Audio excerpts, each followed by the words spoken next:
अस्सलाम वालेकुम। इस वीडियो में बात करनी है 7 अंडर वैल्यूड स्टॉक्स की। ठीक है, वो स्टॉक्स अगर आप अभी भी बाय कर लेना तो आपको कोई नुकसान नहीं होगा, क्योंकि वो इन फ्यूचर बहुत हाई प्राइस पे जाने वाले हैं। दूसरा, मैं एक बोनस स्टॉक बताऊंगा जो अभी भी 15 पैसे कम की प्राइस में, और वो हर साल डिविडेंड देता है। उसकी हिस्ट्री है, 9 साल से डिविडेंड देता आ रहा है, और गवर्नमेंट बैक्ड स्टॉक है, मतलब कि गवर्नमेंट की बहुत सपोर्ट है उस स्टॉक की। तीसरा, मैं ना आपको 3 पोर्टफोलियोज तैयार करके दूंगा, जिसमें 3 लाख, 5 लाख और 10 लाख। उसमें मैं आपको एक तो बाइंग रेंज दिखाऊंगा और एक सेलिंग रेंज दिखाऊंगा, और मैं उसकी एक फेयर वैल्यू दिखाऊंगा स्टॉक की, कि अगर आपने 140 का स्टॉक लिया ना, उसके असल में 220 प्राइस थी, तो वो भी मैं दिखाऊंगा। फिर मैं आपको उसमें उन स्टॉक्स का सपोर्ट और रेजिस्टेंस लेवल भी दिखाऊंगा, कि अगर वो स्टॉक प्राइस से गिर गए तो आपने सेल करना है। और मैं रेजिस्टेंस भी दिखाऊंगा कि अगर ये टच किया रेजिस्टेंस, तो अपना 25% आपने सेल करके प्रॉफिट कमाना है। तो आए लैपटॉप से बहुत सीखने को मिलेगा इंशाल्लाह। अस्सलाम वालेकुम। आज की वीडियो में बात करनी थी कौन से ऐसे टॉप 7 अंडर वैल्यूड स्टॉक्स हैं जिनको आप अगर अभी भी बाय करें ना तो ठीक प्राइस में मिल सकते हैं आपको, क्योंकि ये वो स्टॉक्स हैं जिनकी असल वैल्यू ज्यादा है, फेयर वैल्यू ज्यादा है, लेकिन अभी भी ये अंडर वैल्यूड है। उसकी कुछ रीजंस हैं, वो भी आपको आगे जाके वीडियो में नजर आएगा। और फिर मैंने आपको एक तो डिविडेंड सरप्राइज दिखाना है। वो एक ऐसा स्टॉक है जो 15 रुपए से कम की प्राइस में है, लेकिन वो डिविडेंड हर साल देता है। उसकी पिछले 9 साल की हिस्ट्री देखें ना, वो डिविडेंड दे रहा है। उसके बाद ना मैं आपका एक बहुत प्यारा काम कर दूंगा, आपको मैं 5 साल का एक फोरकास्टेड पोर्टफोलियो बना के दूंगा, जिसमें 3 लाख, 5 लाख और 10 लाख के इन्वेस्टमेंट का पोर्टफोलियो। क्योंकि मुझे बहुत से लोग इंस्टाग्राम में अप्रोच कर रहे होते हैं, वो पूछते हैं कि हमने जी पोर्टफोलियो बनाने, हमारे पास 2-3 लाख रुपए हमें बताएं। कोई कहता 5 लाख है मैंने डालना है, कोई कहता 10 लाख है इन्वेस्ट करना है। तो मैं ये अंडर वैल्यूड स्टॉक्स का ना एक पोर्टफोलियो आपको तैयार करके दूंगा। एक है पोर्टफोलियो 3 लाख का, एक है 5 लाख का, एक है 10 लाख। ऐसे मुझे ऐसे फीलिंग आ रही है कि मैं कोई लेक्चर दे रहा हूँ। तो ये मैंने ना बहुत मेहनत से स्लाइड शो तैयार किया है, डिस्क्रिप्शन में ना ये आपको शेयर कर दूंगा। जो आज हमने डिस्कशन करनी है ना, वो ये करनी है कि एक तो बोनस स्टॉक है जो 15 रुपए से कम की प्राइस में है, और मोस्ट प्रोबेबली इन फ्यूचर उसकी प्राइस ज्यादा हो जाएगी, क्योंकि ये प्राइवेटाइजेशन की तरफ जा रही है। दूसरी चीज, ये बैंक नहीं है, ठीक है। एक तो सुनहरी बैंक भी है, एक आपका बीओपी भी है, वो दोनों डिविडेंड भी देते हैं। ये बैंक नहीं है और ये डिविडेंड देता है, लेकिन साल में सिर्फ एक दफा डिविडेंड देता है, और कंसिस्टेंट है। 9 साल से नॉन स्टॉप डिविडेंड दे रहा है। एक ऐसा टाइम भी आया था, आई थिंक इमरान खान के दौर में, जब काफी कंपनियों ने डिविडेंड नहीं दिए थे क्योंकि कोई मसला बढ़ गया था। आई थिंक 2021 का टाइम था, वो कोई प्रॉब्लम हुआ था जिसकी वजह से डिविडेंड काफी कंपनियों ने छोड़ दिए थे। इसने तब भी डिविडेंड दिया था। ये ऐसा स्टॉक है, तो इसको रिवील कर देते, फिर ऐसे आगे चलते हैं। उस स्टॉक का नाम है पाकरी। ये करता क्या है, ये जो ऑयल आता है उसकी री इंश्योरेंस देता है बाकी पेट्रोलियम कंपनीज को, कि आपका सिस्टम सेट है, कोई मसला नहीं। उसकी री इंश्योरेंस के लिए ये सिस्टम संभालता है। ये एक टाइम पे 29 रुपीज का भी दिया हुआ है। उस टाइम इसने बोनस दिया था 200% बोनस की। अगर डिविडेंड हिस्ट्री देखी जाए ना, ये इधर आ जाए पे आउट पे जब आप जाते हैं ना, ये वेबसाइट है यार, याद रखना ये वेबसाइट, ये कहीं दिमाग में पक्की डाल लो, ये ऑफिशियल वेबसाइट है स्टॉक मार्केट। ये इसकी डिविडेंड हिस्ट्री, हर साल एक दफा डिविडेंड देता है। अच्छा, दूसरी चीज डिविडेंड की याद रखना, इसका जो सेकंड नंबर, इसको काट दिया करो। मतलब ये अगर 20 लिखा हुआ है ना, तो ये 2 रुपए दे रहा है। अगर 10 लिखा तो 1 रुपया। अगर 7.5 है तो मतलब बहुत ही कम है। फिर 2021 में से 20% डिविडेंड दिया, मतलब कि 2 रुपया दिया, साथ 200% बोनस। बोनस का मतलब ये होता है कि उस स्टॉक ने आपको एक्स्ट्रा स्टॉक्स दे दिया यार। अगर 1000 रुपया है ना, तो उसने कहा यार 200 एक्स्ट्रा ले ले भाई, इसका यहाँ पे ये मतलब हो रहा है। तो इसने इसका बोनस भी दिया। और अभी रिसेंटली जिसकी न्यूज मैं सुन रहा हूँ, वो ये सुनने में आ रही है कि ये अब प्राइवेटाइजेशन की तरफ जा रही है। वैसे ये गवर्नमेंट की है।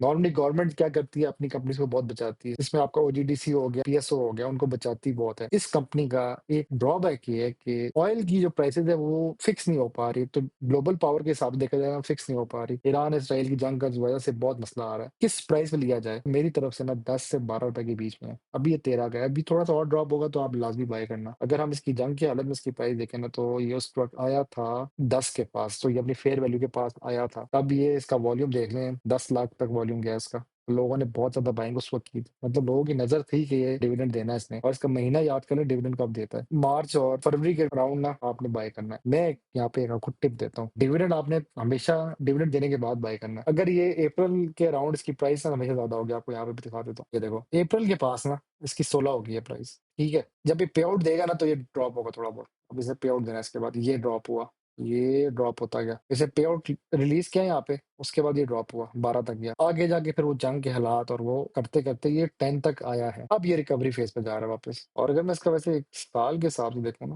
तो ये पिछले साल काफ़ी लो पे था, 7.9 ₹8 का। ये नज़र ही नहीं पड़ी किसी के स्टॉक पे। यार एक स्टॉक आपको डिविडेंड दे रहा है, मतलब अगर आप 8 लाख भी डालो इस पे, 1 लाख आप जमा करके रख लो और आपको ₹2 भी मिल जाएगा। 8 लाख डाले, 2 लाख डिविडेंड आ जाए, मतलब अगर टैक्स भी काटो तो 1,79,000 तो आपके पास ही आएगा ना, या 1,85,000। I am not sure with the maths right now, but मैं जनरली एक बात कर रहा हूँ। तो ये बहुत लो वैल्यू से होता हुआ भी ऊपर गया है और ड्रॉप हुआ, फिर वापस कैच कर गया, 17 तक गया है दिसंबर में। इसके बाद यहाँ पे तेल की प्राइस में वॉलेटिलिटी की वजह से ये ड्रॉप हुआ है। अब फ्यूचर में ये बात सुनने में आ रही है कि इस स्टॉक का ये सीन है कि ये प्राइवेटाइजेशन की तरफ जा रहा है। अगर प्राइवेटाइजेशन की तरफ गया तो ये 25 से 30 रुपए तक का हो जाएगा। अभी भी ये बहुत अंडर वैल्यूड है। ये बोनस स्टॉक था। मैं वापस स्लाइड शो पे जाता हूँ। ये बोनस स्टॉक मैंने यहाँ पे इसलिए मेंशन किया है। हमने 2-3 चीजें देखनी है अंडर वैल्यूड की। एक तो फंडामेंटल देखना है। इस दफा टेक्निकल ज्यादा नहीं करूंगा, मैं फंडामेंटल्स की तरफ जाऊंगा। फंडामेंटल्स में ये होता है कि आपने ये देखना होता है ग्लोबल हिसाब से उसका क्या सीन है, इंडिकेटर्स अच्छे नहीं आ रहे, ईपीएस ग्रोथ अच्छी नहीं है, प्रॉफिट टेकिंग अच्छी नहीं आ रही, वो सब चीज़ें देखनी होती हैं।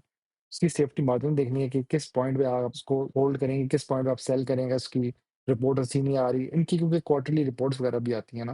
की कैटलिस्ट अगर केमिस्ट्री अगर आपने पढ़ी है तो कैटलिस्ट का मतलब ये होता है कि एक स्पीड अप करता है केमिकल रिएक्शन को। तो इसमें की कैटलिस्ट का ये होता है कि किस रीज़न से ना कोई प्राइस में इंक्रीज़ आ सकता है, ठीक है? एक ये। दूसरा हम ये भी चेक करेंगे किस रीज़न से प्राइस गिर भी सकती है उस स्टॉक की। मैं इस स्टॉक का पहले ना एक स्टॉक के साथ इसको वन ऑन वन करूंगा, फिर मैं आपको एक टेबल दिखाऊंगा जिसमें मैंने वो 7 स्टॉक्स रखे हैं। आप कहें यार ये लेने चाहिए स्टॉक अभी भी इस हालत में, और उनकी मैंने एक प्राइस रेंज रखी कि इस प्राइस पे आप बाय कर लें। मतलब मैंने सपोर्ट भी बताया हुआ, रेजिस्टेंस भी बताया, बस वो भी मैं दिखाता हूँ सब कुछ। पहले मैं इस स्टॉक को ना एक और स्टॉक के साथ कंपेयर करता हूँ जो पब्लिक का सबसे फेवरेट स्टॉक है, उसका नाम है डीसीआर। इस स्टॉक की जो प्राइस है ना, जो राइट साइड पे स्क्रीन पे नजर आ रही है आपको, वो ये है कि डॉलमेन सिटी कराची में एक बिल्डिंग है, वहां से जो उनका आता है ना रेवेन्यू, उसके हिसाब से फिर ये लोग डिविडेंड देते हैं, ठीक है? मतलब जो उनके पास पैसा जमा होता है उस हिसाब से ये लोग फिर पेमेंट रिलीज करते हैं। इसकी भी ये हिस्ट्री है कि ये डिविडेंड रेगुलर दे रहा है। इसकी एक मजे की चीज ये है, इसकी जो स्लाइड पे नजर आ रहा है डीसीआर की, वो ये है कि ये हर क्वार्टर में देता है, 4 दफा देता है। इसका ये बैड सीन है कि ये साल में एक दफा देता है। इसके करीब करीब ही है। इसने इसने 23 में दिया था ₹10 और इसने दिया था 20%। डिविडेंड के हिसाब से बराबर ही जा रहे हैं दोनों। लेकिन इसमें सीन ये है कि इसमें ग्रोथ तो बहुत है, मैं ये नहीं कह रहा कि इसकी ग्रोथ कम है, ये भी एक अंडर वैल्यूड स्टॉक है, लेकिन अभी ये थोड़ा-सा ना ओवर प्राइस हो गई है। ये वैसे बहुत नीचे होता था एक टाइम पे, ₹13 का भी था 23 में, और ये भी आई थिंक 23 में तो ये भाई ₹5 का था यार। इसकी ग्रोथ और इसकी ग्रोथ में अगर देखा जाए ना, तो ये ज़्यादा अच्छा ग्रो कर गया डीसीआर। ये 5 से 13 पे गया है, तो ये 13 से 26 ये डबल ग्रोथ कर गया। ये भी डबल ही कर गया, ऐसी बात नहीं है, लेकिन एक पॉइंट पे ये रुक गया, 13 तक रुक गया। इसका सीन ये है कि ये बहुत ऊपर जा रहा है। ये 30 टच करने लगा है। आई होप ये कर जाए लोग, क्योंकि ये पब्लिक के पास बहुत ज्यादा स्टॉक है ये वाला टीसीआर। तो मैंने आखिरी इसलिए चूज किया है, ये गवर्नमेंट का स्टॉक है, गवर्नमेंट बैक्ड है, ऑयल सेक्टर के साथ लिंक है, ऑयल सेक्टर में ना पोटेंशियल बहुत है। ये एक रियल स्टेट है। रियल स्टेट फिलहाल पाकिस्तान में थोड़ी सी डाउन है। ये अभी जो हुकूमत आई है, ये थोड़ा रियल स्टेट के साथ डील अच्छा नहीं कर रही। उसकी रीजन है कि यार जब आप फाइलिंग या कुछ चीजें बेचते हो ना, या उसके हिसाब से वो टैक्स मांगते हैं। अब क्या हुआ है कि सेलिंग परचेजिंग थोड़ी कम हो गई है। और एक और चीज भी थी कि रियल एस्टेट का रेट बहुत ज्यादा बढ़ गया था, जिसकी वजह से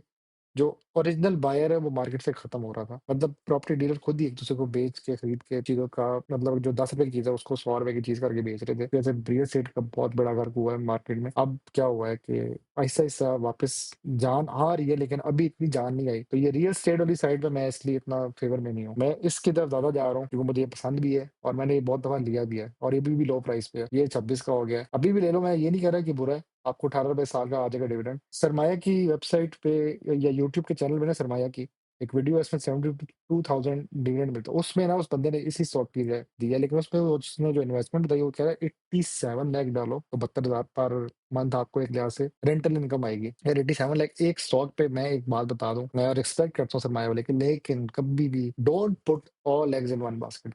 मैं आपको यही कहूंगा, आप हमेशा डाइवर्सिफाई करें। तो इसलिए ना मैंने आज की इस वीडियो में जो मैंने चीज दिखानी है डाइवर्सिफाई है। मैंने जो चूज किया ना स्टॉक अंडर वैल्यूड वो डिफरेंट है। मतलब मैंने पहला रखा बैंक एचबीएल, लो प्राइस पे भी ये यूबीएल के मुकाबले का स्टॉक है, ठीक है? एमसीबी यूबीएल के मुकाबले का स्टॉक है, और अभी भी एमसीबी और यूबीएल से लो प्राइस पे। आप सबके मोबाइलों पे एक एचबीएल की ऐप तो है, तो इसमें बहुत पोटेंशियल है कि यार एचबीएल में फ्यूचर है। और दूसरा डिजिटल बैंकिंग ग्रोथ बहुत है, याद रखना। मतलब अगर मोबाइल बैंकिंग एप्स में भी देखा जाए ना, तो नंबर 1 पे मीज़ान की है, नंबर 2 पे एचबीएल की है, और ये अभी भी एक पब्लिक फेवरेट बैंक है। लोगों को पसंद तो है एचबीएल, ऐसी बात नहीं। तो इस हिसाब से एचबीएल मैंने नंबर 1 पे रखा है, और इसकी प्राइस अभी 166 है। तो फेयर वैल्यू जो इसकी असल प्राइस बनती है ना, वो 210 230 बनती है। लेकिन अभी भी लो पे फिर रहा है, तो आप एंट्री यहाँ पे कर सकते हो 160 से 165 के पास। मतलब आपने एंट्री करनी है इस प्राइस पे।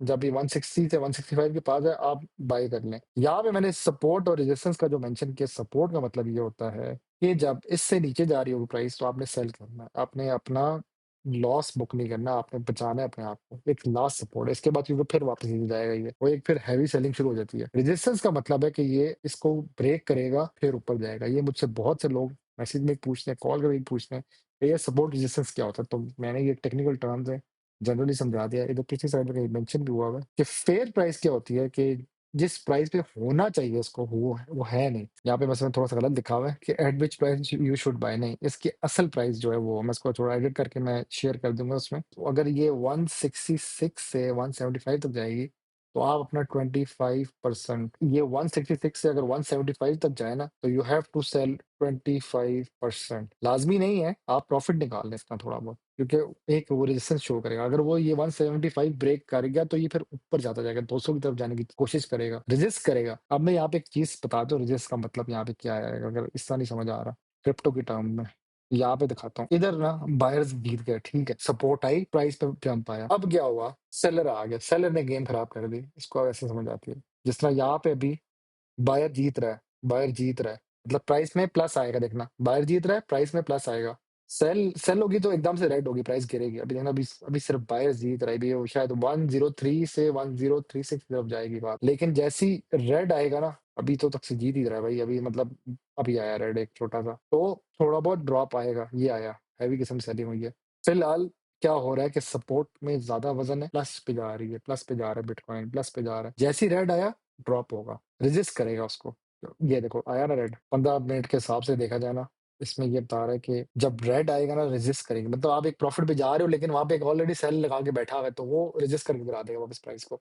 तो यही इधर स्टॉक्स में भी होता है कि होता क्या, नॉर्मली एक तो बायर होता है, एक सेलर होता है। ये जैसे कि आप में लड़ाई हो रही होती है, आप बाइंग करते हो, प्राइस को उठा रहे होते हो, आप मतलब कहते हो कि आप आस्किंग प्राइस है इतने में उठा लो, और उठाते जाते एक पॉइंट पे आप सही उठा लेते हो उस चीज को। फिर क्या होता है, वहां पे एक सेलर बैठा होता है एक पॉइंट पे, और जैसे वो सेल करता है उसको। आप सोच रहे होते कि यार ये 103 से 104 तक जा रहा है, आप खुश हो रहे होते, लेकिन वहां पे ऑलरेडी 103 500 के पास सेल पे लगाया होता ऑर्डर। जैसे 103 500 पे जाता है अब वो 600 की तरफ जाने की कोशिश कर रहा है, लेकिन नहीं हो जाता। यहाँ पे वो एक सेल कर चुका होता है, 300 से वापस ड्रॉप करी होती है। तो यहाँ पे वही रेजिस्टेंस, और उसका मैं ये समझा रहा हूँ कि ये इधर जाके एक बहुत हैवी रेजिस्टेंस होगी, लेकिन ये अगर तो वॉल्यूम में इंक्रीज आया, तो फिर ये 175 को भी ब्रेक कर जाएगा और आगे की तरफ जाएगा। ये एक रीजन है। ये इस तरह के रेजिस्टेंस और सपोर्ट आपस में इनके मुकाबले होते हैं, जो मैंने भी क्रिप्टो की मिसाल में भी दिखाया। दूसरा मैंने जो चूज किया वो एंग्रो फर्टिलाइजर किया। एंग्रो फर्टिलाइजर का जो सीन है ना, ये एक टाइम पे पब्लिक का फेवरेट थिंग स्टॉक होता था। लोग बैंकों के स्टॉक नहीं लेते थे, लोग ये लेते थे, और ये गवर्नमेंट के साथ बैक था, गवर्नमेंट इसको बहुत सपोर्ट करती थी। इसका अभी जो रिसेंट प्रॉब्लम ये आया, इसके मुकाबले पे ना एफएफसी खड़ा हो गया। एफएफसी ना बहुत हैवी स्टॉक है यार, उसके साथ अब इसका मुकाबला चल पड़ा है। एफएफसी को जो सपोर्ट मिल रही है वो इस नाम की मिल रही है, ठीक है, और एग्रो फर्टिलाइजर को गवर्नमेंट की सपोर्ट मिल रही है। अब इन दोनों का जब मुकाबला होगा, तो एफएफसी इससे क्रॉस कर गया, काफी ऊपर चला गया। इसका सीन ये है कि गवर्नमेंट ने अगर सपोर्ट दिया, और किसान को ना ये नून लीग बहुत सपोर्ट करती है, याद रखना, क्योंकि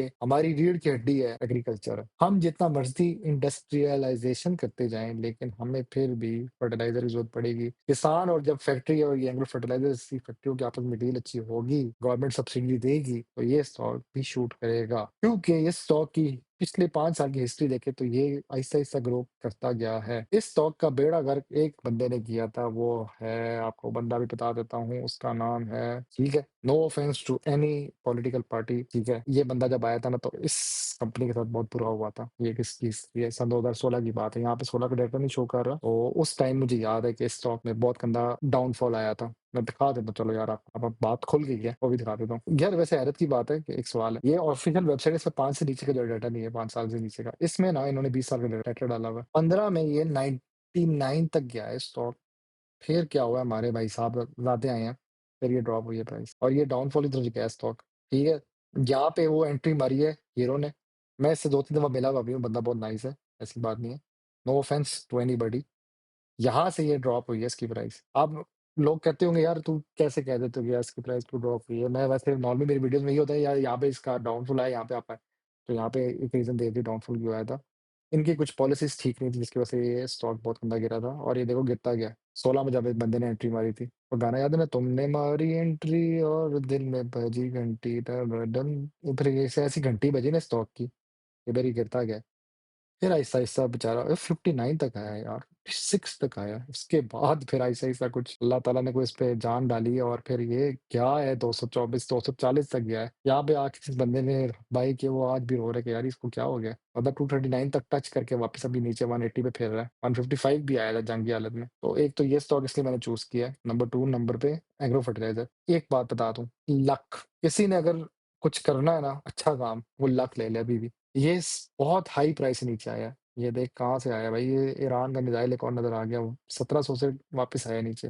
बहुत मज़े का स्टॉक है। एक इसकी बात बता दूँ कि ये एक्सपोर्ट्स कर रहा है अपना सीमेंट और इसके कुछ प्लांट्स लगे हुए हैं बाहर के मुल्कों में भी, एक इराक है और अभी ईरान की जंग में एक इस पे भी अटैक हुआ है, इस लकी सीमेंट के प्लांट पे। उसकी वीडियो कोई आई हुई थी, मैंने ग्रुप में शेयर की तो लोग कह रहे थे भाई असली वीडियो नहीं, लेकिन ये हमें कन्फर्म हुआ कि इस पे अटैक हुआ है और अभी भी ये लो वैल्यू पे है भाई साहब। जिस प्राइस में फिर रहा है आप चुप करके बाय कर सकते हैं और जंग की हालत में इसकी क्या प्राइस थी? 287 थी भाई, बहुत लो पे था। हम ले सकते थे, हमने मिस किया। 287 से 329, ₹40 का फ़र्क आया। सिर्फ़ ये आज क्या तारीख़ है 21, मतलब सिर्फ़ 1 महीना 20 दिन में। तो ये स्टॉक बहुत काम का है, अभी भी ले लो क्योंकि याद रखना जो स्टॉक हाई पे जाता है ना, अगर वो स्प्लिट भी हो जाए, तो उस स्टॉक से एक उम्मीद होती है वापस उसी हाई पे जाएगा। ऐवें ही नहीं लोग माड़ी लेके बैठे हुए हैं, मैं अब आपको बता देता हूँ माड़ी लोगों ने क्यों लिया हुआ है। माड़ी लोगों ने इसीलिए लिया हुआ है कि ये लो से गया ऊपर। लोग अब इधर ही उम्मीद लगा के बैठे हैं कि यार ये फिर उठेगा और ये जब ब्रेक हुआ था 300 पे आया था। 16 सितंबर की बात कर रहा हूँ, 415 का था। मतलब ये 900 टच करके वापस आया हुआ है। तो 500 का इंक्रीज़ आया है स्टॉक पे। 400 से 390 का था वैसे, 500 तक, मतलब 500 और ऐड करो तो 900 बनता है। 500 प्राइस इंक्रीज़ हुआ है। लोगों को उम्मीद थी ना कि ये स्टॉक उठेगा। सेम हियर विद लक, ये इतने ऊपर से नीचे आया हुआ है तो भाई कुछ तो है ना इसका। वैसे 10 साल का निकालो ना तो ये एक टाइम पे 331 का सन 2020 में भी था। तो ये 5 साल में 1700 का गया है। Then again people will think of the same mindset कि यार ये जंप मार रहा है तो फिर इसको लिया जाए और अभी भी तो ये लो वैल्यू के पास ही फिर रहा है। इसलिए मैंने स्टेबल में जिसकी प्राइस लिखी 329 और इसकी जो बाइंग रेंज है वो 320 से 325 है। तो why we should not go for this stock? ये आपको मिलता है तो 320 325 का चुप करके ले लें। और इसका एक और जो मजे की मैं बात बता दूं, सीपेक की पोटेंशियल की बात बता दूं, सीपेक अब फेज 2 पे चला गया है। अब प्रॉपर आपको ना इंफ्रास्ट्रक्चर की कंस्ट्रक्शन का काम नजर आएगा इंशाल्लाह पाकिस्तान में, जिसकी वजह से सीमेंट का ना बहुत रेट होगा। दूसरा एक्सपोर्ट डिमांड, मैंने कहा था ना कि इसका काफी एक्सपोर्ट करता है ये अपना, तो उसकी वजह से भी ये बहुत है और इसको गवर्नमेंट की भी बैकिंग मिलेगी। एक्सपोर्ट्स को ना गवर्नमेंट बहुत सपोर्ट कर रहा है। तीसरे नंबर पे पीएसओ है। ये वैसे एक टाइम पे मुझे भी याद है 190 160 का होता था, तब भी लोग लेते थे और अभी भी लोग लेते हैं। इसकी फेयर वैल्यू इस वक्त जो असल प्राइस बनती है वो 450 बनती है, लेकिन ये 370 का फिर रहा है, still lower than the original price जिसकी होनी चाहिए। इसी तरह लक की भी अभी काम है। एग्रो फर्टिलाइजर 240 का होना चाहिए था लेकिन कम है और एचबीएल का भी यही है। तो पीएसओ आपको मिलता है तो आप ले लें। दूसरा ऑयल प्राइसेस पे है। अभी ऑयल प्राइसेस में शूट कर देना, अगर खुदा ना खास्ता जंग वाकई में छिड़ जाती है तो जितने ऑयल की जो है ना ओजीडीसी पीएसओ इन्होंने बहुत उठना है। ओजीडीसी वैसे ऑयल एक्सप्लोरेशन है, उसका मैं दिखा देता हूँ। ओजीडीसी का जो मजे का सीन है ना, अभी जो मैं मुझे नजर आ रहा है जितनी एक्सप्लोरेशन होती जाएंगी उतना ओजीडीसी को फायदा होता जाएगा। इसकी जो एक ओरिजिनल प्राइस एक टाइम पे होती थी वो 80 के पास पड़ता था, ये इसकी 75 से 80 के पास इसकी ओरिजिनल एक एवरेज प्राइस होती थी।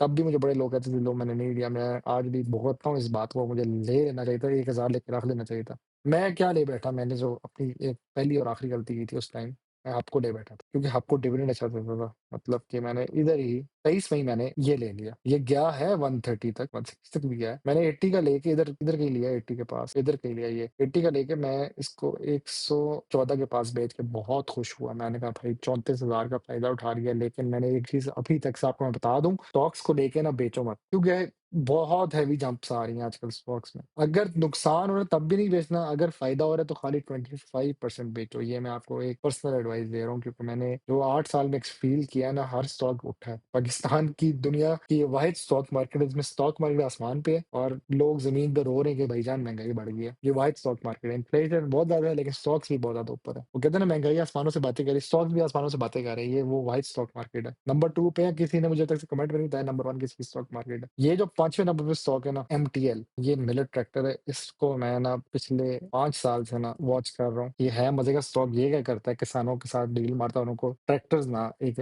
लो रेट पे देता है, ठीक है? बट फिर वो किस्तों के हिसाब से वो फिर पेमेंट पूरी होती है। ये इनका एक प्लान है, इस तरह भी देते हैं। वैसे तो लोग खुद भी खरीदते हैं, तो इसको बहुत सपोर्ट है गवर्नमेंट की भी सबसे, क्योंकि गवर्नमेंट के क्या करना, नून लीग की तो गवर्नमेंट वैसे ही बहुत इस लिहाज से आगे है। जहाँ पे गाड़ियों का काम हो नून लीग सबसे आगे है, जहाँ पे कंस्ट्रक्शन का काम हो नून लीग बहुत आगे है। अभी पीडीएम आई हुई है लेकिन वो इस हिसाब से बहुत चलती है। जिधर कंस्ट्रक्शन करी नून लीग पहुंच जाएगी, जिधर आपने कुछ देना हो वहां को, लैपटॉप हो, गाड़ियां हो, तो नून लीग सबसे पहले आगे। तो ये ट्रैक्टर्स हैं, किसानों को ट्रैक्टर की ज़रूरत होती है, तो वो उस हिसाब से ये स्टॉक बहुत अच्छा है। दूसरा मैं ये बता दूँ कि ये एक हाई वैल्यू से नीचे आया हुआ है, 1500 से करता-करता नीचे आया हुआ है। ये स्टॉक डिविडेंड के तौर पे बहुत अच्छा है, इसका डिविडेंड 7% ये ₹45 डिविडेंड दे रहा है, और इसका अगर स्कोर वाइज़ भी देखा जाए तो ये बहुत प्यारे इंडिकेटर्स हैं कि ये स्टॉक ग्रोथ अच्छी कर रहा है। यहाँ से देखो ना 19 था, आज का ग्रॉस प्रॉफिट 24 क्या है, और डिविडेंड भी देखो 19 में 85 दिया, अभी रिसेंटली इसने 45 के करीब दिया। 21 में ₹100 दिया, लेकिन उसमें 21 में इसकी प्राइस भी मेरे ख्याल 1700 तक थी, तो बहुत ही ऊपर थी। लेकिन डिविडेंड ये एक रेगुलर दे रहा है, अच्छे डिविडेंड दे रहा है। डिविडेंड यील्ड भी ठीक है 7.5, मतलब ये 7 के आस-पास ही फेरा है, कोई कम नहीं हुई इसकी। गुड है, मतलब इन्होंने स्कोर अच्छा दिया। बाकी कुछ जगहों पे इसकी प्राइस टू अर्निंग रेशियो कम में है और price to book value ratio कम है। लेकिन 70-30 के हिसाब से देखा जाए ना तो 70% ये बेहतर है। इसलिए आई लाइक दिस स्टॉक, ये अच्छा स्टॉक है, और इसकी जो एंट्री प्राइस है 530 का जब भी आए तो खामोशी से 500 करके बाय कर लो। गवर्नमेंट का मैंने कहा है ना, नून लीग बहुत सपोर्ट करती है एग्रीकल्चर को, तो वो लोन स्कीम भी शुरू करी, और रूरल में बहुत डिमांड है। गाँव के एरियाज़ में आपको पता है कि ट्रैक्टर की बहुत, जिसके पास ट्रैक्टर होता है वो भाई बंदा वहाँ का बादशाह होता है, तो उसकी बहुत डिमांड है। उसके बाद जो स्टॉक है ना सिस्टम लिमिटेड, अभी ये रिसेंटली स्प्लिट हुआ है। मैं ये एक बात बता दूँ, आईटी के सेक्टर में ना system limited is number 2, number 1 पे एक बहुत खतरनाक स्टॉक है, वो पे आगे रिवील करूँगा। आप लोग भी कहेंगे यार इसको क्या रख दिया भई आपने? ये नंबर 2 पे है। ये बहुत ऊपर से नीचे आया है, मतलब ये समझो ये केटो से उतर के नीचे आया है अभी। ये अभी 800 टच करके वापस आया है। वैसे अगर इसकी 20 साल का ओवरऑल देखा जाए, तो ये 16 में 60 के पास पे रहा था, 17 में 95 के, मतलब ये इस टाइम मैं एग्रो फर्टिलाइज़र खरीद रहा होता था, मुझे चाहिए था इस पे मैं इन्वेस्ट कर देता, और ये फिर कहाँ तक गया, 700-800 तक गया है। तो वही बात है, हर इतना पैसा था नहीं हम लोगों के पास भी कि हम हर स्टॉक पे हाथ डालते। खामोशी से हम जो हमें नज़र आ रहा था हम लेते थे, हम डिविडेंड के लालची थे, सीधी बात है। वही कुरान में लिखा हुआ है इंसान लालची है, ठीक है? और इसकी देखा जाए तो ये ग्रोथ इसकी बहुत अच्छी जा रही है। एक मैं बात बता दूँ सिस्टम लिमिटेड की। सिस्टम लिमिटेड का जो मज़े का चीज़ है ना, वो ये है कि आईटी जो है पाकिस्तान में, दुनिया में भी, इंडिया, पाकिस्तान हो गया, बांग्लादेश हो गया, हम लोग आईटी एक्सपोर्ट करते हैं। किस तरह हम लोग फ्रीलांस के थ्रू करते हैं। तो ये सिस्टम लिमिटेड की कंपनी है, बाहर के प्रोजेक्ट्स आते हैं तो उस हिसाब से फ्रीलांसिंग के हिसाब से बहुत मज़े का है, ठीक है? तो इसलिए सिस्टम लिमिटेड अंडर वैल्यूड है। अभी भी ₹100 के पास मिले तो आपने खामोशी से बाय करना। उसकी बाइंग रेंज मैंने यहाँ लिखी हुई है। ये स्लाइड्स मैं शेयर कर दूँगा, उसमें मैंने लिखा हुआ है 100 का मिले, 102 का मिले, चुप करके बाय कर लेना। और रेजिस्टेंस 110 के बाद ये ब्रेक करने की कोशिश करेगा। इसकी असल प्राइस जो थी 130-150 के पास होनी चाहिए, लेकिन नहीं है। होनी चाहिए, है नहीं, तो इसलिए ये अंडर वैल्यूड है। मैं इस वक़्त कोशिश करूँगा थोड़ी-सी छोटी वीडियो बनाऊँ, क्योंकि ज़्यादा लंबी हो जाती है तो फिर लोग ज़रा कहते हैं कि यार पूरी आपने मूवी लगा दी है। तो मैं कोशिश करूँगा, I will try my best to be around 30 minutes से थोड़े कम, कोशिश करूँगा। ना हुई तो माज़रत भई, अगर आगे रिकॉर्डिंग में लंबी वीडियो नज़र आ गई। अच्छा, इस टेबल में ना मैंने एक तो आपको एंट्री ज़ोन दे दी, सपोर्ट दे दी, रेजिस्टेंस दे दी। यहाँ पे की कैटलिस्ट जिसकी वजह से ग्रोथ हो सकती है वो मैंने लिखा हुआ है। जिस रीज़न से ये बढ़ सकती है। एचबीएल सबका मैंने मेंशन कर दिया, तो वो आप लोग देख देना, कोई चीज़ मिस ना कर दो। ये ऑयल एक्सप्लोरेशन की वजह से इसका मैंने लिखा है। अभी फ़िलहाल इस टेबल में 7 स्टॉक्स हैं, लेकिन जब मैं पोर्टफोलियो बनाऊँगा तो 9 या 8 हो जाएँगे, ठीक है? वो आप देखेंगे तो आपको अब आगे 1-2 स्लाइड में नज़र आएगा। अच्छा, एक स्ट्रैटेजी बनाई है इसमें मैंने कि किस तरह आपने कौन-कौन सा स्टॉक बाय करना है। अगर आपको एग्रो फर्टिलाइज़र 175 के पास में लेना है, आपने बाय करना है। एचबीएल 165 से नीचे में लेना है, तो आपने एचबीएल बाय कर लेना है। आपने वेट करना है लक और सिस्टम। लक जो है ना, अब भी नीचे जाएगा। फिलहाल लक की जो प्राइस है वो 339 है। यहाँ पे मैंने लिखा हुआ है कि लक आपको अगर नियर सपोर्ट मिले ना, तो पुल बैक होगा। फिर वापस वापस रिबाउंड करेगा प्राइस को। तो लक का आपने इंतज़ार करना है, ये थोड़ा-सा ड्रॉप करेगा, फिर आपने बाय करना है, क्योंकि अभी ये ग्रीन जा रहा है, अभी मतलब बाहर आया हुआ है। लेकिन आप याद रखना, मंडे को सेलिंग होती है। मैंने पहले भी 2-3 वीडियो में बताया है, मंडे के फर्स्ट 2 आवर्स में हेवी सेलिंग होती है। फ्राइडे के लास्ट आवर में हेवी बाइंग होती है। नॉर्मली ये होना ये चाहिए था कि फ्राइडे को मार्केट को गिरना चाहिए था। लेकिन अगर आप देखें ना, यहाँ पे इन्होंने मार्केट बचा लिया फ्राइडे को। 20 जून को फ्राइडे बन रहा है। इन्होंने लास्ट आवर में ना मार्केट को बचा लिया, वरना वॉल्यूम गिरने लगा था, इन्होंने बचा लिया। हेवी बाइंग करके मार्केट सेव कर ली। मसला पता है कहाँ पे आया था? मसला इधर आया था। ये स्टॉक भाई साहब जा रहे थे 2 की तरफ, लेकिन इधर एक सेलिंग हो गई जिसकी वजह से गिर गई। दूसरा टीआरजी 60 की तरफ जा रहा था, ये भी गिर गया। तो जिसकी वजह से काफ़ी गेम खराब हो गई थी, एक सेलिंग हो गई। फिर आपको पता ही है जो मैंने वो 5 सीक्रेट ग्रुप्स वाली वीडियो में जिसमें मैंने बताया भी था कि कुछ पॉइंट्स पे आके ना गवर्नमेंट भी मार्केट को कंट्रोल करती है। तो फ्राइडे के टाइम उन्होंने अपने नंबर बचाने थे, जिसकी वजह से उन्होंने मार्केट को बचा लिया था। जिसकी वजह से आपको ग्रीन नज़र आ रही है। अब मंडे को शुरू में थोड़ा-सा ड्रॉप आएगा, सेलिंग होगी, तो इसलिए लक की प्राइस में थोड़ा-सा ड्रॉप आपको नज़र आएगा, उसमें फिर आपने बाय करना है। सिस्टम लिमिटेड का भी मैंने कहा था 95 से 100 के पास मिलेगा, तो आपने ज़रूर बाय करना है। अगर 103 का भी मिलता है तो आप 500 लेके रख लें। एमटीएल का ये है कि अगर 580 ब्रेक किया तो ये 650 तक जा सकता है। फिर ये नहीं ब्रेक लगाएगा भाई, फिर ना कहना यार उस वक़्त ले लेते। हमारा ना ज़िंदगी में फोमो का मसला है यार। फीलिंग ऑफ मिसिंग आउट हो रहा होता है हमें, फोमो। हमें बाय कर लेना चाहिए। अगर कोई नज़र आ रहा है ना स्टॉक ऊपर जा रहा है तो भाई छोटा-सा बाय करके अभी कर लो, क्योंकि अभी एमटीएल की जो प्राइस चल रही है ना इस वक़्त 547 चल रही है, और इसने अगर 580 ब्रेक किया तो फिर इसकी ब्रेक नहीं लगनी। अगर इसने ये ब्रेक कर दिया ना 580 इसका जो रेजिस्टेंस पॉइंट है, यहाँ पे रेजिस्टेंस लिखी हुई भी है, 580 ब्रेक किया फिर ये चलता जाएगा। अभी ये एक बहुत प्यारी प्राइस पे आपको मिल रहा है। बोनस स्टॉक जो पार्करी है उसका मैं बता देता हूँ आपको, 11 से 12 के पास मिले तो आपने चुप करके बाय कर लेना है।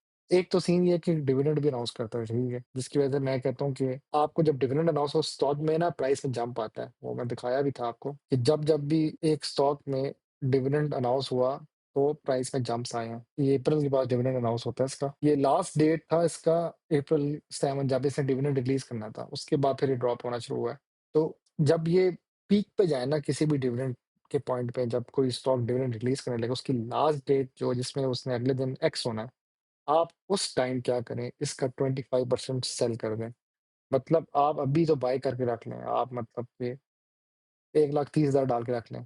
आपने क्या करना है, जब 16.5 के पास आएगा ना अगले साल, इस पॉइंट पे आके 16.5 के पास होगा ये, आपने 25% ऑफ द स्टॉक आपने बेच देना है। ये एक स्ट्रैटेजी माइंड में लिख लें कहीं पे कि आपने पैसे भी कमाने हैं, आप खाली इस डिविडेंड के लिए नहीं बैठना, आपने कुछ सेलिंग भी करनी है। एक और बात मुझे अच्छी भी लगी, एक बंदे ने मेंशन भी किया मेरे चैनल पे, उसका कमेंट आया था, दिखा देता हूँ। ये जो मेरी वीडियो थी ना डब्ल्यूटीएल वाली, यार एक टाइम पे वैसे एक रूल था, मुझे याद है, उसमें ये था कि 6 मंथ्स तक आप होल्ड करो ना, उसके बाद आप पे टैक्स नहीं लगता। लेकिन अब वो 6 मंथ से इंक्रीज़ करके इन्होंने 6 ईयर्स कर दिया। तो उसने कहा ये वाली बात, तो I appreciate this guy, thank you so much. तो मैंने यहाँ पे ये शेयर भी किया है कि इधर इन्होंने प्रॉपर मेंशन किया हुआ है कि किस तरह टैक्सिंग होती है, और इसमें आई थिंक इन्होंने एक टेबल नज़र आया था। हाँ, ये रहा। ये टेबल है जिसमें ये लिखा हुआ है कि 1 साल का 15%, 2 साल का 12, फिर 3 साल का 10, 6 के बाद आप पे जो है ना टैक्स नहीं लगता। तो ये एक अच्छी है, अब इन्होंने अच्छा किया, पहले 6 महीने होता था, अब इन्होंने 6 साल कर दिए। तो ये एक मैंने चीज़ सीखी है कि आपने ना खामोशी से होल्डिंग करनी है। टैक्स चले लग गया तो क्या कर सकते हैं, टैक्स तो लगेगा ही लगेगा। डिविडेंड में भी तो लगता है, तो आँखें बंद करके हम एक्सेप्ट करते हैं उस चीज़ को। तो वही बात है, एटीएम से पैसे निकालो तो आप पे टैक्स तो पड़ता ही पड़ता है। तो ये आई एप्रिशिएट दिस गाय जिसने भी ये अदनान भाई ने किया।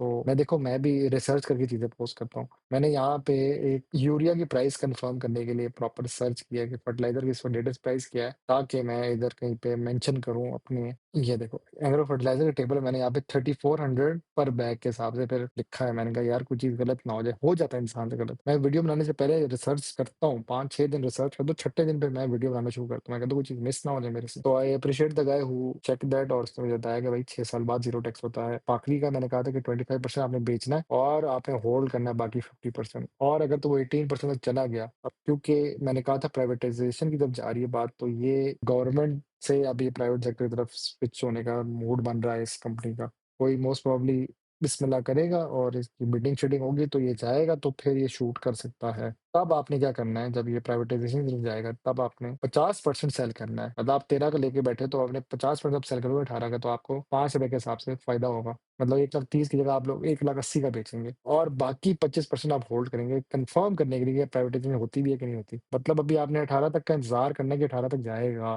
क्योंकि आप याद है ना प्राइवेटाइजेशन के फौरन बाद नहीं प्राइस इंक्रीज होगी। प्राइवेटाइजेशन की जब बातें शुरू होंगी ना तब प्राइस इंक्रीज होगी, क्योंकि स्टॉक मार्केट का एक रूल है और बड़ा फनी रूल है कि खबर से पहले ना हल्ला मचा दिया जाता है, ओए पता क्यों होने लगा, पता क्यों होने लगा, और शोर मच जाता है। जब तक असल खबर नहीं आती पहले ही शोर मच जाता है। जिस तरह डब्ल्यूटीएल की कहानी मैंने पिछली 2-3 वीडियो में दिखाई है कि जी एकेडी लेने लगा है, अभी बात कंफर्म भी नहीं हुई, स्टॉक उठ गया था, 1 से 4 रुपए तक का स्टॉक चला गया था। तो खबर अभी कंफर्म नहीं होती तो पहली बात चली, तभी खबर कंफर्म नहीं है, लेकिन ये बातें चल रही हैं कि ये जाएगी कंपनी, ठीक है। और इस हिसाब से फिर वो ना प्राइवेटाइजेशन वाली बात, फिर आपने आखिरी 25% होल्ड करना। उसके बाद ना मैंने एक ऐसा स्टॉक रखा है जो दुनिया का सबसे रिस्किएस्ट स्टॉक है। मतलब किसी ने अगर मैं कहता हूँ डूबना है ना पानी के अंदर, वो ये ले ले भाई। ये स्टॉक लोगों को दिनों में अमीर भी बनाया, दिनों में गरीब भी बनाया, ठीक है? अभी ये 8% गिरा है, -8%, मतलब कि लोग उम्मीद पे थे कि ये 61 तक जाएगा, गया भी है। ऐसी बात नहीं है 64 टच करके वापस आया। एक दिन 64 टच करके 56 तक गया है यार। हेवी किस्म की सेलिंग हुई है और ये पता है क्यों हुई है? वही कंफर्म नहीं हो रहा था क्या होगा जंग का। इसराइल वाला जो और इसराइल ईरान वाला जो इम्पैक्ट आ रहा है ना, बहुत हेवी किस्म का इम्पैक्ट स्टॉक मार्केट पे आ रहा है और सबसे ज्यादा इन्हीं स्टॉक्स पे आता है और ये इसको कहते हैं सट्टा स्टॉक। ये स्टॉक की एक अच्छी बात बता कि ये जो है ना कंपनी ग्रीन ट्री होल्डिंग्स ये टेक ओवर करने लगी है। अब कह रहे हैं कि कर दी है लेकिन कंफर्म नहीं है। लेकिन जब ये हो जाएगा कंप्लीटली फिर ये स्टॉक छलांगे मारेगा। लेकिन एक रिस्क है जिसकी वजह से ये स्टॉक बहुत गंदा गिर रहा है। इस पे ना कुछ लीगल इश्यूज चल रहे हैं। इसका जो ओनर था उसका कोई फड्डा हुआ था, उसकी कोई एक वीडियो कहीं लीक हुई है जिसकी वजह से इस स्टॉक में बहुत गंदा ड्रॉप आया था। वो पिछले 2 साल पहले की कुछ स्टोरी है, आपको दिखा भी दूँ ये बहुत गंदा ड्रॉप भी आया था स्टॉक में। अब आप कह रहे होंगे कि यार आपको इतनी स्टोरीज़ कैसे पता है? यार मैं ना जैसे आप लोग फेसबुक यूज़ करते हैं ना सारा दिन बैठ के, तो मैं ना व्हाट्सऐप पे ग्रुप्स हैं फेस इसके आपके स्टॉक मार्केट वो भी देख रहा होता हूँ। फिर न्यूज़ में भी देख रहा हूँ तो क्या चल रहा था स्टॉक मार्केट में। तो इसका ना यहाँ से एक गंदा सा ड्रॉप आया था, इधर से 3 साल पहले की बात है।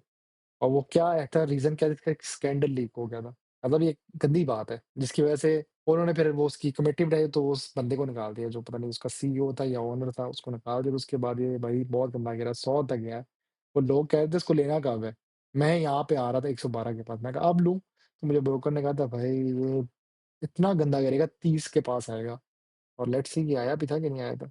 तो लोवेस्ट ये 44 तक आया है, ब्रोकर की बात थोड़ी सच नहीं हुई लेकिन ब्रोकर की प्रेडिक्शन ठीक थी। मतलब कि इधर से ये ड्रॉप होना शुरू हुआ है और ये फिर गया नीचे, सिर्फ़ एक स्कैंडल वाली बात पे। उसके बाद इस पे एक लीगल एक्शन चल पड़े हैं, इस पे केस चल रहा है इस वक़्त कराची सिंध बोर्ड की तरफ से। वो जब तक केस नहीं क्लियर होंगे, तो मसला नहीं हल होगा। ये नेगेटिव पॉइंट है इसका, पॉज़िटिव पॉइंट इसका वही जो मैंने अभी आपको कंपनी का दिखाया है। पॉज़िटिव पॉइंट इसका ये है कि ग्रीन टी ने इसको होल्डिंग कर रही है, वो उसको टेक ओवर करने लगी है। मोस्ट प्रोबेबली अगर ये पूरी तरह टेक ओवर कर लेती है, तो उसके जो केसेज़ हैं, वो क्लियर करवा सकती है। आपको पता है कैसे क्लियर होते हैं, मैं यहाँ पे डिटेल में नहीं जाना चाह रहा क्योंकि ख़्याल रखना है मैंने अपनी ऑडियंस का बहुत ज़्यादा। तो ये इसकी स्क्रीनशॉट ले लें, वैसे मैं शेयर कर दूँगा ये स्लाइड्स अपने गूगल ड्राइव पे, तो वहाँ से आप डाउनलोड भी कर लेना। अब आते हैं पोर्टफ़ोलियो पे। अगर आपके पास 3 लाख है ना, तो आप HBL, Engro Fertilizer, Luck, Pakri, System, OGDC, PSO और एमटीएल। अच्छा, इसमें ना मैंने एक बहुत मजे की स्ट्रैटेजी बनाई है। इसमें मैंने ये किया है कि जो मोटे-मोटे स्टॉक्स हैं ना, एचबीएल हो गया, बैंकिंग है, आपको पता है ये सँभालने का काम को, ये गिरा भी इतना मसला नहीं होगा, रिकवर करेगा। फिर मैंने क्या किया एग्रो फर्टिलाइज़र क्योंकि ये मुझे पता है 240 तक गया हुआ है, तो ये वापस भी जाएगा 240 तक, तो इस पे भी मैंने 20% रखा है। लक पे थोड़ा-सा मैंने रिस्क लिया, मैं कहा यार ये कन्फर्म नहीं है, ड्रॉप भी हो सकता है, इसलिए मैंने थोड़ा कम 15% रखा है। आखिरी वैसे ही बहुत कम प्राइस का था, तो वो 8% रखा है। सिस्टम लिमिटेड 12% रखा है 95 से 100। ओजीडीसी अब भी मैं कह रहा हूँ कि 205 के पास उठाना है, तो इसके 10% खाली 30,000 डालें आप। पीएसओ और एमटीएल ये 5-5% रखा है। क्योंकि पीएसओ ना वोलेटाइल स्टॉक है, ये गिरता है बहुत गंदा, ये 290 तक भी जाएगा, इसलिए 15,000 का रिस्क डालें स्टॉक पे आप। मिलेट ट्रैक्टर का भी कंफर्म नहीं है कि ये क्या जंप मारता है या नहीं, क्योंकि 520 नीचे गया तो भाई काम खराब है इसका। 540 क्रॉस किया, 580 गया, जहाँ पे मैंने यहाँ मेंशन भी की हुई है। एमटीएल का कि 580 क्रॉस किया तो ये फिर रैली करेगा 640 तक। नहीं, अगर ये 547 से 520 तरफ गया, पीछे की तरफ गया तो बहुत गंदा गिर सकता है। तो इसलिए इन स्टॉक्स पे मैंने थोड़ा कम जिस जो रिस्की हैं उन पे मैंने कम हाथ डाला है, ये थोड़ा ख्याल रखना। फिर मैंने क्या किया यहाँ पे ना एक 2030 का फोरकास्ट बनाया कि इसकी प्राइस कितनी जा सकती है। ये थोड़ा बहुत मैंने एआई से हेल्प लेके टेबल तैयार किया, ऐसी बात नहीं है। लेकिन यहाँ पे मैं इस वीडियो में एआई को नहीं टाइप करूँगा। मैंने कहा यार ये वीडियो मैं खुद ही अपनी स्लाइड्स बना के दिखाऊँगा, एक प्रेज़ेंटेशन दूँगा। ये मैंने एक प्राइस प्रेडिक्शन डाला है, मतलब पास्ट डाटा को देख के, फ्यूचर का करके, प्रिडिक्टिव एनालिसिस करके एआई के साथ, डीपसीक के साथ।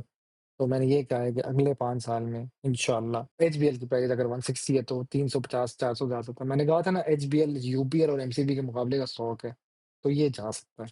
ये तो दिमाग में आ रही बात। एग्रो फर्टिलाइज़र का ना थोड़ा-सा गलत है, 400 तक बहुत ज़्यादा बता दिया, 300 कह सकते हैं। लक इस वक़्त 310 के पास है, 650, 750 ये कन्फर्म है, ये जा सकता है 5 सालों में और ये शायद इससे भी क्रॉस कर जाए क्योंकि जो उसकी ट्रैजेक्टरी है ना, आपने अभी देखी पिछली स्लाइड्स में, पिछली मैंने अभी दिखाया था आपको, वो ट्रैजेक्टरी ये शो करती है कि ये बहुत तेज़ी से ऊपर जा सकता है क्योंकि पब्लिक का बहुत पैसा है स्टॉक में। तो आखिरी यही मैं कहूँगा कि ये भी 40 तो बहुत ज़्यादा कह रही है, अगर प्राइवेटाइज़ेशन हो जाती है तब, अगर नहीं होती तो ये 18-20 के पास ही जाएगा मैक्सिमम। सिस्टम लिमिटेड 95 है तो ये 200 भी जा सकता है मैक्सिमम, 250, 300 तो एआई ने बहुत ज़्यादा इसको फेर दिया है लेकिन इतना ही जाएगा। ओजीडीसी आज अगर 200 गए तो अगले 5 साल तक 400 तक भी आ सकता है।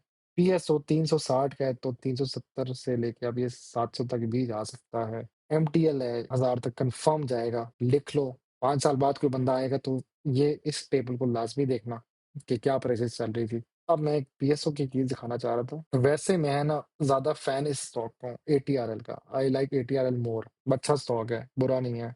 मार्केट में बहुत एक अच्छा जम-शम दिखाता है। अक्टूबर 7 2024 में एटीआरएल था 310 का, ठीक है? और ये 187 का था।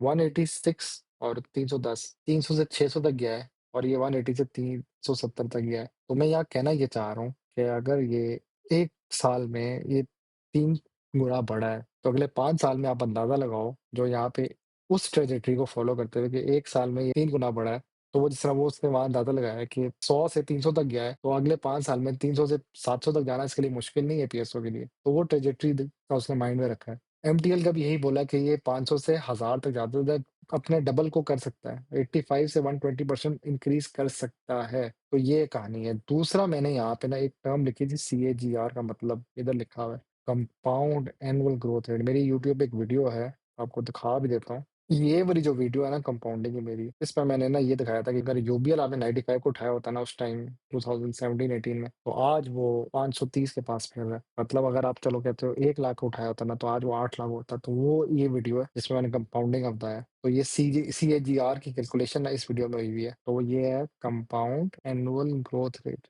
तो वो मैंने ना इस सब में मेंशन किया हुआ है। 3 लाख के पोर्टफोलियो की 17.5 से लेकर 21% तक ग्रोथ है। अभी इसमें मैंने डिविडेंड रीइन्वेस्टमेंट और वो कहानी नहीं डाली। मतलब कि अगर आप 3 लाख डालेंगे तो 6,73,000 से लेके 7,83,000 तक आप जा सकते हैं। यहाँ पे फिर एक गलती हुई, एक ज़ीरो मिस हो गया मेरे से। इंसान हूँ, गलती हो जाती है, एक ही दिन में सारी स्लाइड्स भरी हैं यार। दूसरा मैंने यहाँ पे ये तो 3 लाख का ये पोर्टफोलियो हो गया। अब मैं आपको 5 लाख का दिखाता हूँ। 5 लाख वाले पोर्टफोलियो में मैंने डाल दिया टीआरजी, लेकिन डाला 5% है क्योंकि सबसे रिस्की स्टॉक है। 49-55% रिस्क तो है। 5 लाख के पोर्टफोलियो में मैंने जो है टीआरजी ऐड किया एक्स्ट्रा नंबर और बाइंग एंट्री याद रखना, और जब भी 49 के पास आएगा आपने बाय करना है। अब भी जो टीआरजी की रिसेंट प्राइस चल रही है 56 है और ये गंदी किस्म की गिरा है। टीआरजी का अगर कैंडलस्टिक एनालिसिस किया जाए ना, तो वो मैं आपको दिखा देता हूँ कैसे करना है। आप जब इस वेबसाइट पे आते हैं ना, पहले तो यार अपना अकाउंट बना लो, ये फ्री अकाउंट बन जाता है। प्रो वर्ज़न पे ना जाना, पैसे लेंगे।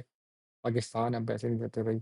आपने इधर जाने के बाद ना पता है क्या करना है, टेक्निकल पे जाना है। अभी मैं आपके सामने जाऊँगा, टेक्निकल के बाद इधर से कैंडलस्टिक पैटर्न में जाना है। एक चीज़ पहले दिखा दूँ, उससे इससे पहले एक चीज़ दिखा दूँ, उसमें ये है कि आप ना पहले इधर से भी देख लिया करें कि ये क्या चल रहा है इसमें। ये देखो इधर पहले ही इन्होंने इंडिकेट कर दिया कि ये स्ट्रॉन्ग सेल हो चुका है, कि इधर बहुत हेवी किस्म की सेलिंग हो चुकी है, कोई बंदा निकाल चुका है पैसा। अब मैं यहाँ पे अगर बेरिश करूँ तो मेरे साथ कोई और बंदा है ही नहीं। भाई इधर 100% ऑलरेडी किसी ने कहा जी अब बुलिश होगा अगले मंडे को जो बाहर है। तो मैं ये कह रहा हूँ कि स्ट्रॉन्ग सेल तो है आगे। आपने क्या करना है, कैंडलस्टिक पैटर्न के हिसाब से देखा जाए तो एक रेड कैंडल आई होगी बड़ी सी, और वो ये है, मतलब कि हैवी किस्म की सेलिंग हुई है और बहुत हैवी वॉल्यूम ड्रॉप हुआ है। यहाँ पे 26.7% की सेलिंग वॉल्यूम से निकल गया है। मतलब volume has drop to 26.7, 3% selling 1.8 की उस दिन के हिसाब से बता रहा है, दिनों के हिसाब से बता रही है। तो इसकी कैंडल यही शो करती है कि ये जाएगा 51 के पास। 5% है ना, मतलब 5 पॉइंट -5 पॉइंट, तो और ये 8% है, तो ये मोस्ट प्रोबेबली 50 के पास मिलेगा आपको मंडे को, स्टार्ट ऑफ द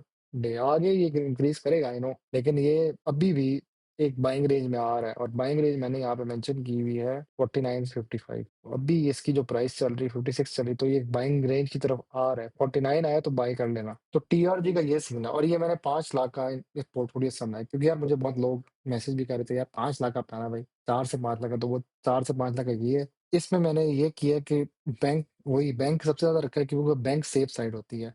फर्टिलाइजर उम्मीद है कि उठेगा, लक थोड़ा कम, बाकी सबसे कम 8% मेरे लिहाज से ठीक है। 40,000 डाल दो, कोई फर्क नहीं पड़ेगा आपको। पीएसओ, टीआरजी और एमटीएल, ये 5-5% डालेंगे। थोड़े से रिस्की स्टॉक्स हैं क्योंकि मुझे डर है 520 से नीचे जा सकता है। याद रखना जो स्टॉक की प्राइस ज़्यादा हो ना वो थोड़ा-सा रिस्क पे आ जाती है बात। कहते हैं बेट डाला है देखते हैं क्या होता है। इसमें अगर आप 5 लाख डालें इस पोर्टफोलियो के हिसाब से आपका जो बनेगा वो है 11 लाख से 13 लाख के बीच में अगले 5 साल में आपकी ग्रोथ हो सकती है। कंपाउंड एनुअल ग्रोथ ये बता रहा है ग्रोथ 124% हो सकती है। ये 5 लाख का हो गया। और आखिरी जो पोर्टफोलियो है वो 10 लाख का ये वाला है। ये जो है ना एक गोल्डन एग है। ज़रूरी नहीं है यही स्टॉक्स उठाएँ, ये मैंने एक रिसर्च की अपने 5-6 साल के हिसाब से कि जो मुझे नज़र आ रहे थे। मैंने कहा था ना मिलेट ट्रैक्टर को बहुत पहले से ऑब्ज़र्व कर रहा था, ये स्टॉक को मैं ट्रेजेक्टरी यहाँ समझ आता। टीआरजी मैं एक दफ़ा बाइक का रिपेयर कराने गया, वहाँ पे एक बंदे के पास 40,000 टीआरजी पड़ा था, 160 का लिया हुआ था और वो छक्के कमा रहा था। उसने कहा था मैं बहुत अमीर हो जाऊँगा। मैं कहा अल्लाह ताला आपको और अमीर करे। लिया हुआ उसने उस वक़्त आई थिंक 80 का था, तो उसको 80 का लिया हुआ था, 160 का हुआ तो डबल पे फेंका था वो। तो मैंने उसको कहा था टीआरसी से निकल जो खतरनाक स्टॉक है। कहता बेटा आप अभी बच्चे हो, आपको क्या पता है। उसने अपना पोर्टफोलियो में 40 लाख का था, मेरे पास उस वक़्त आई थिंक 18 लाख का पोर्टफोलियो था। ये 2 साल पहले की बात है। उसने कहा आप बच्चे हो तो मैंने कहा ठीक है सर गलती हो गई, हम बच्चे हैं, आपको ज़्यादा पता होगा। और उसने सही पैसे बनाए थे, 40 लाख बना लिया था। लेकिन आज वो ड्रॉप हुआ तो मैं पूछता हूँ उससे कि भाई साहब आप वो 50 का हुआ हुआ है टीआरजी, तो आपका जो 16 लाख है वो 5 लाख के पास आ गया कि नहीं आया? तो वो इसलिए मैंने कहा है कि जो रिस्की स्टॉक है वो 5% डाला है उसने। पीएसओ उसने 2% डाला है। पैसों का देख के इस्तेमाल करना है। कि 20,000 खाली पीएसओ में डालो, टीआरबी में 5% और एमटीआई में 5%। आखिरी चलो प्राइस कम है तो 8% एक्सेप्टेबल है। बैंक सेफ साइड है तो बैंक का ये उसने उस हिसाब से डाला है। और ये 10 लाख जो है आपके अगले 5 साल तक 22 लाख से 26 लाख के पास ग्रो कर सकते हैं। एक तो ये चीज़, दूसरा मैं ये कह रहा हूँ कि अगले 2 वीडियोज़ मेरी आनी है इस महीने, इसके बाद जुलाई और अगस्त में मैं शायद एक ब्रेक लूँगा थोड़ी-सी। डालूँगा वीडियोज़ लेकिन थोड़ी कम डालूँगा। आप लोगों से मेरा एक क्वेश्चन ये है कि आप लोग क्या सजेस्ट करते हैं? क्या व्हाट्सएप की कम्युनिटी बनाई जाए? क्योंकि मुझे बहुत लोग मेंशन भी कर रहे हैं कि काइंडली व्हाट्सएप की कम्युनिटी बना दें। हम लोग के सवाल होते हैं, इंस्टाग्राम हर बंदे के पास नहीं है। तो मुझे कमेंट में आप लोगों ने ये बताना है कि व्हाट्सएप की कम्युनिटी बनाई जाए कि ना बनाई जाए? बनाई जाएगी तो मैं उसमें एक ग्रुप बना दूँगा, उसमें मैं अपने हिसाब से जो देता हूँ ना, रोज़ के साथ में क्या करना चाहिए, बाय करना चाहिए कि नहीं? क्योंकि रोज़ सुबह के टाइम ना मुझे इंस्टाग्राम पे बहुत मैसेज आते हैं आप लोगों के। जब ज़्यादा आ जाते हैं फिर मैं कहता हूँ यार एक ही ग्रुप में सबको रिप्लाई कर दिया करूँगा, यार ये सवाल था ये जवाब है, ये सवाल है ये जवाब है। ये वीडियो भी मैंने इसलिए बनाई थी क्योंकि मुझे एक दोस्त का फ़ोन आया था, उसने कहा भाई मुझे 3 लाख का पोर्टफोलियो बना के दे। तो मैंने उसको उस तरह की लिस्ट बना के भेजी थी। उसके बाद उसने मुझे कहा था कि ये मुझे बताओ कि ये क्या होती है चीज़? सपोर्ट क्या होती है? रेजिस्टेंस क्या होती है? अच्छा वो बंदा जो था फाइनेंस का है, बीबीए फाइनेंस का, मैं इलेक्ट्रिकल इंजीनियर हूँ, मैं हँसने लग गया उसको मैंने कहा बात सुन, तू बीबीए फाइनेंस का बंदा है और तू मुझसे पूछ रहा है सपोर्ट रेजिस्टेंस क्या होती है? तो उसने बड़ी मज़े की बात है, उसने कहा जो हम यूनिवर्सिटी में पढ़ते हैं वो बिल्कुल ऑपोज़िट होता है, जो असल में होता है। तो ये अल्लाह के रंग है ऐसे। तो मैंने भी अभी चीज़ें सीखी, मैं कोई स्पेशल सीख के नहीं आया, मैंने अभी रिसेंटली सीखी हैं, आपके सामने ही सीखी हैं। तो इस तरह ये चलता रहेगा ना सिलसिला और मैं मोस्ट प्रोबेबली इन फ्यूचर आप लोगों से राब्ते में ही रहूँगा, व्हाट्सएप का एक कम्युनिटी बनाते हैं। उसमें हम लोग ये सब चीज़ें शेयर कर दिया करेंगे, कौन-कौन से स्टॉक उठाने चाहिए, कौन से नहीं उठाने चाहिए, पैनिक नहीं करना, क्या सेल करना है, क्या बाय करें आप लोग, क्या डे ट्रेडिंग करनी है, वो सब चीज़ें मेंशन होंगी। तो यहाँ पे हम वीडियो को पॉज़ करते हैं, क्लोज़ करते हैं, मिलते हैं अगली वीडियो पे। अगली वीडियो मैं बता देता हूँ किसकी आ रही है, एक तो ये आ रही है, एक स्ट्रैटेजी मैंने बनानी है, कि 2 लाख आप हर महीने कैसे कमा सकते हैं। एक वो आ रही है, एक और मोस्ट प्रोबेबली मैं बनाऊँगा जिसमें मैंने ये बताना है कि पर मंथ के हिसाब से अगर आप एक डिविडेंड स्ट्रैटेजी बनाएँ जिसमें आपको 60-70 हज़ार रुपए आता रहे या 80,000, वो मैं सोच रहा हूँ बनाऊँ। आप लोग भी कमेंट में मेंशन कर देंगे टॉपिक्स का, तो मैं उस हिसाब से भी वीडियोज़ बनाता रहूँगा। तो मिलते हैं इंशाल्लाह अगली वीडियो पे।